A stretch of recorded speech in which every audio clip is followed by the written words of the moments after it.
You can hear the train.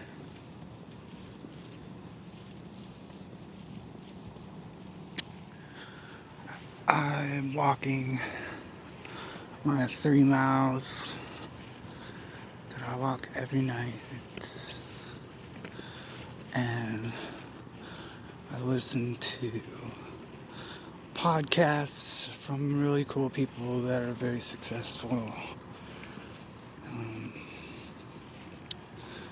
And I think about making my record and what that's going to be like to drive around and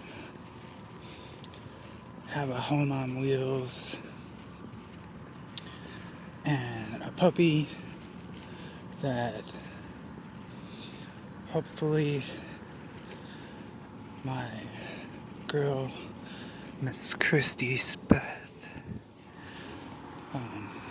will be locked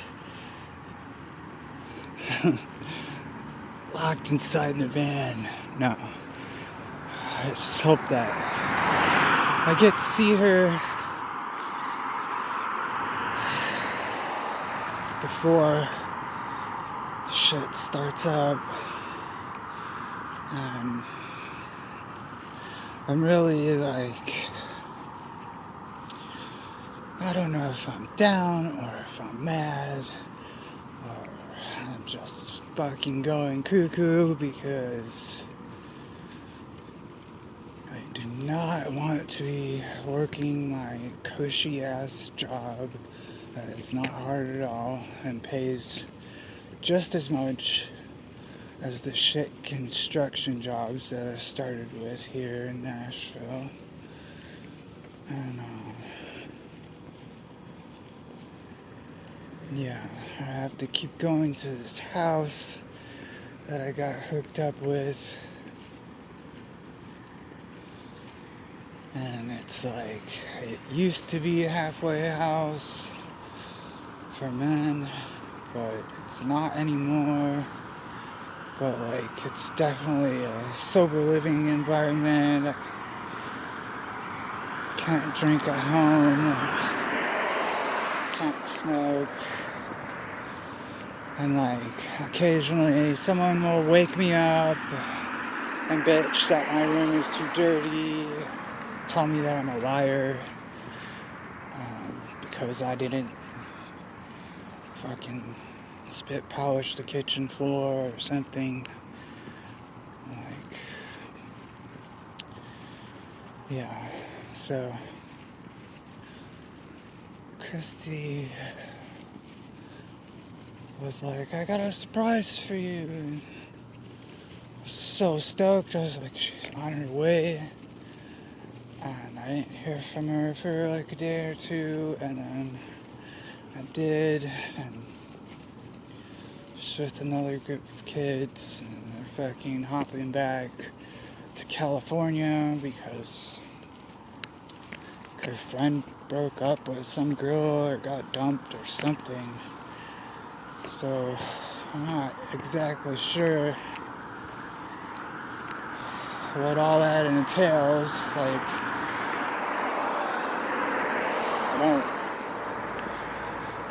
I went from being sure that I was gonna like see her to like, I don't know when I'm gonna see her. So kind of makes my like sourness of holding a job down and trying to get used to like civilian life again. Just really not doing good with that. Like,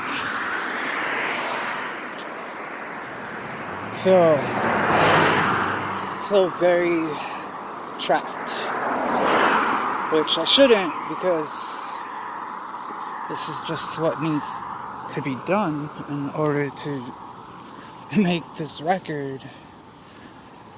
which is the whole point of getting in an RV. And I've always got purpose and some type of goal for myself. I just hope that I have to stop saying I hope. I have to be like, I know this is gonna be dope. Like, I'm gonna see Christy and we're gonna go on the road and fucking live off of music and make a hell of a lot more money than washing dishes.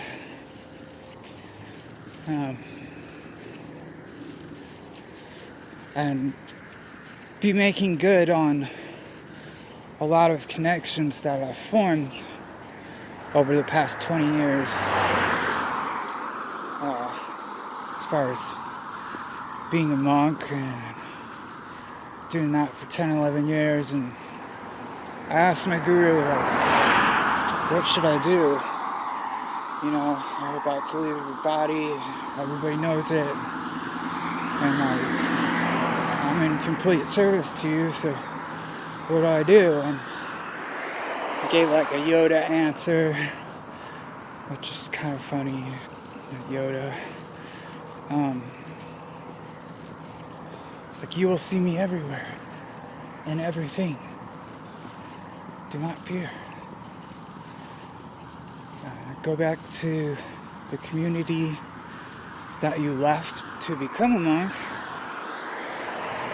and use your gifts of inspiration, music, and art, and serve that place that you left. And then once you do that, you'll have this grounded feeling of integrity as the train whistle blows. It's constant reminder of where I most recently came from and I'm about to go.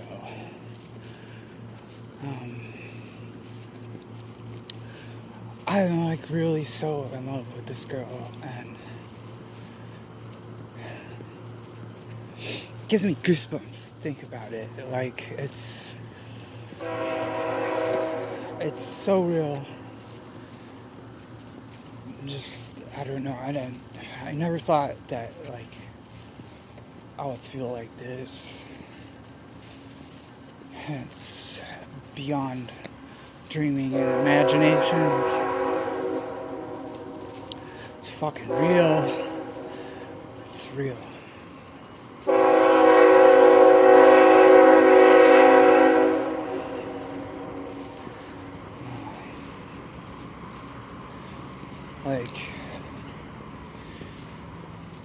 Like, I'm recording this because I want to share it with a few people, but mainly I want Christy to kind of see my train of thought at night when stupid work is done, and hear that whistle every time I'm walking to my sleeping quarters, is what I'd call it. It's not really a home or my room even. It kind of sucks, but because I stopped the music school, mostly because my younger sister Jessica died at 23 from being ravaged by cancer and chemotherapy, and some things that we shared before she left her body and after. Things that we would discuss. Like, she was closer to me than any of my other siblings, and my parents don't even know about it. It was just about us and what we really wanted, what we thought life was, like angel talk, like the imagery of angels and all of that, and heaven, and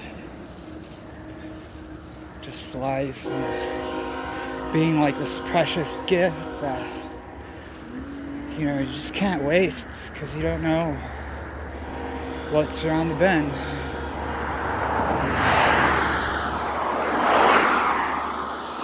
Same thing my teachers told me. I have a brother, Victor Romeo,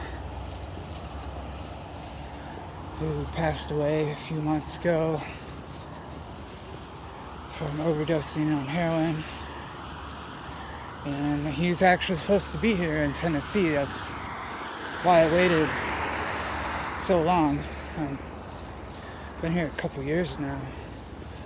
And went from a small town to Nashville, and hopping in and out on trains, and just kept coming back because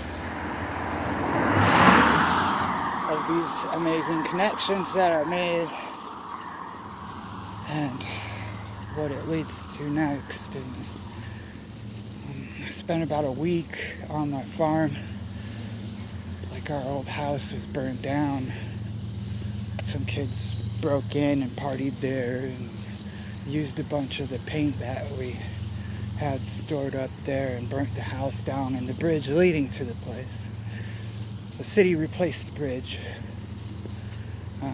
Weeds and overgrown brush replaced the house. But my barn was still there. And I spent like 2 weeks there. And I wrote what songs are that I know for sure are going to be on this record. And came up with proper names, proper titles, plan of execution, several checklists. It's just going to be a really great undertaking accomplished really soon. And the difference of this accomplishment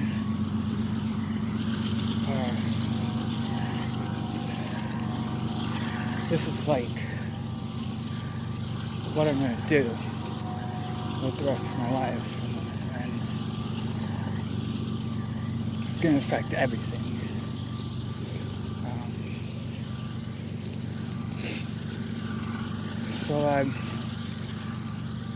So like right now, I am a dishwasher that works at Logan's.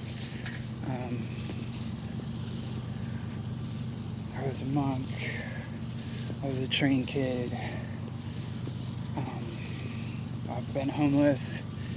I've been on top of things, super on top, and right back down a few times. Like I said this last time, I started having these seizures, and that's what made me. I stopped in Hartsville. My friend picked me up.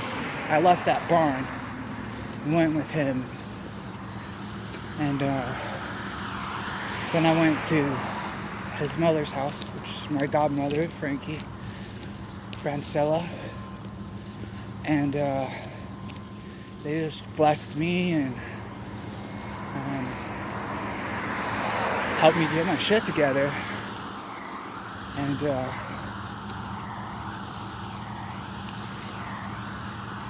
I can't say that I've been completely free of heroin, but I definitely conquered the demon of alcohol and the demon of heroin, that's certain type of poetry that probably doesn't mean shit to people, about, you know what I mean. things are pretty monstrous, and just really controlling my life. Just living in depression, and now I'm the exact opposite. You know, it's, I don't know how to put it, but I've managed somehow, since I got hit by the car and was in a coma. The first car was 2014, and I was in a coma for 5 weeks. Made it out of the hospital and to my mom and stepdad's house, and then broke away from that by working at a haunted house for all of October. Saved that money, got a little shithole in Chicago, like still was hopping in and out of Chicago, doing drugs and shit, drinking like way too much, and got hit by the second car 1 year and about 6 hours difference. January 24th, 2014, and then January 24th, 2015, I dislocated my left foot and broke my right leg in 3 places, 2 ribs.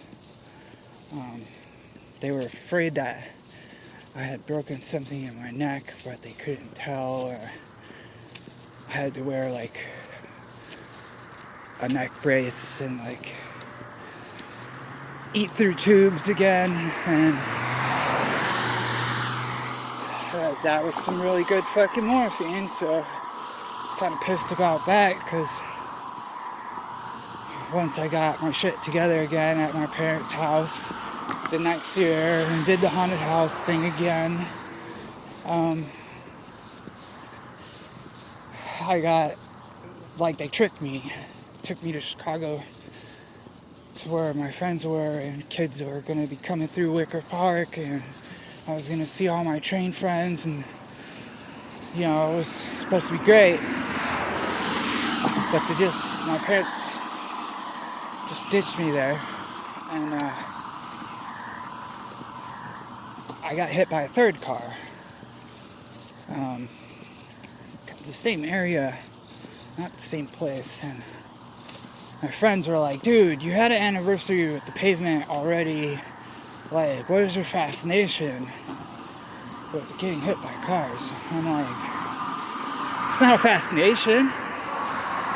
I can fucking walk on cars. They can't kill me. Like, fuck cars. And I just had this really weird punk attitude.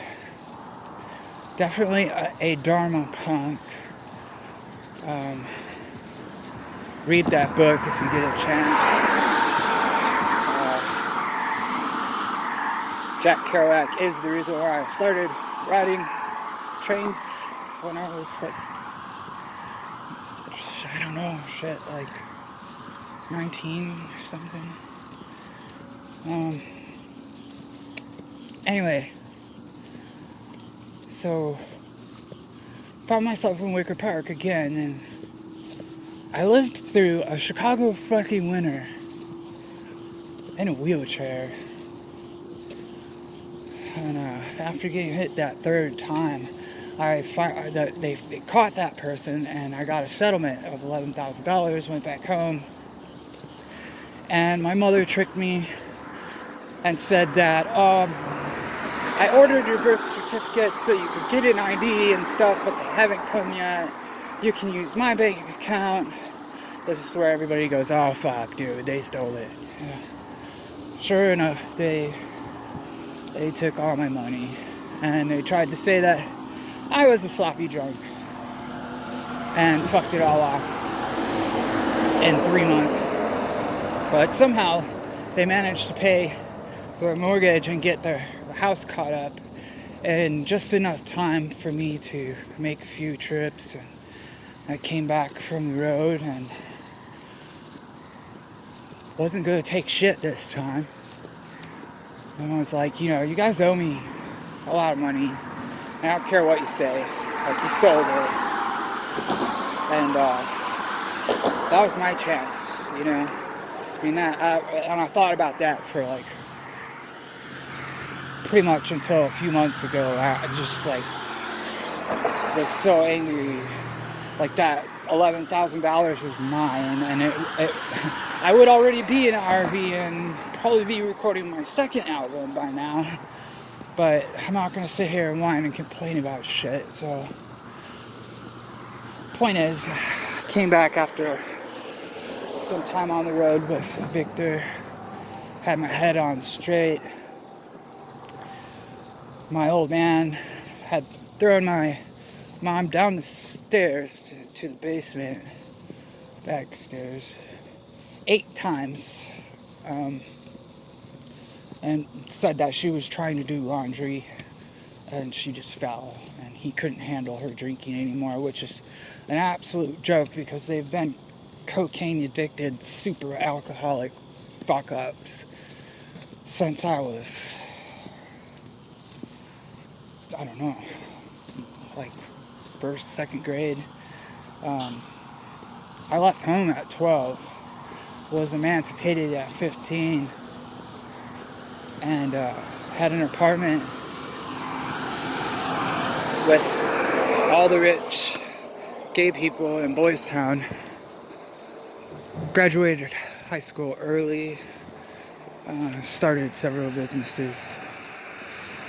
I gave all that designing and marketing and whatnot. I just walked away from that and joined a monastery and traveled the world and got really close to my teacher and a few other devotees, and really fucking took a grip on my ego, what it is, my consciousness, what it is. Actually, how I am like some kind of subhuman alien.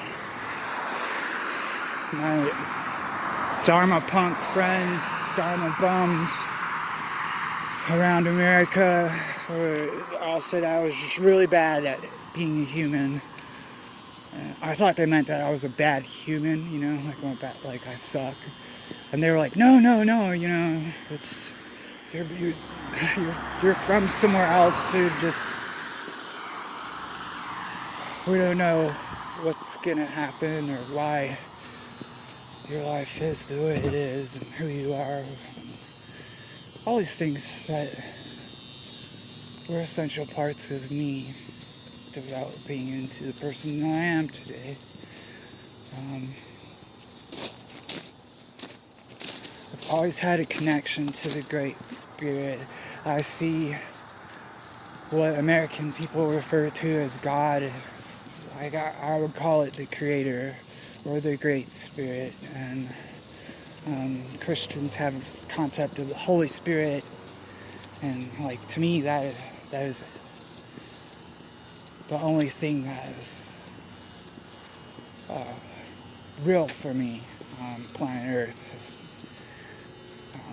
I've definitely been taken care of.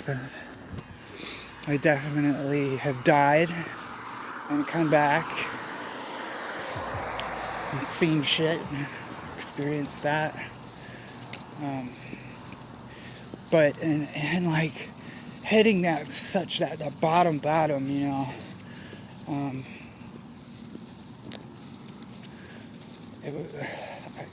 know, it's a pretty profound thing that happened. And losing all my friends and my close loved ones and everything is, part of me, the old man, died and it's been gone. It's like I was given another chance. Plus, I lost all my memories. And it's kind of a mindfuck to go through life and, someday might just happy about what I've been doing, and something will happen, or I'll see somebody that remembers me. I don't remember people. It's just fucked.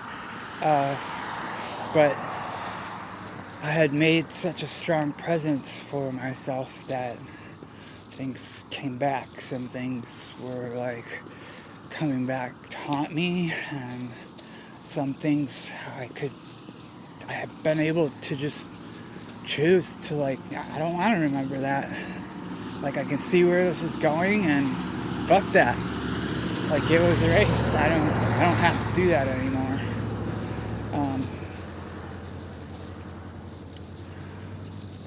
My body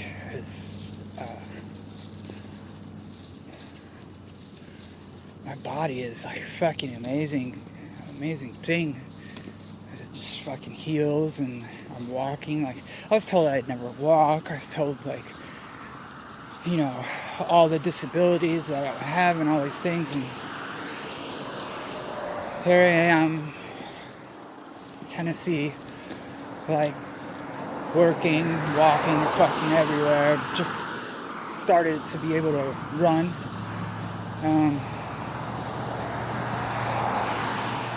Right when all my physical strengths are returning, so are my mental strengths, because I've laid off the prescribed drugs and not fallen back into heroin and booze.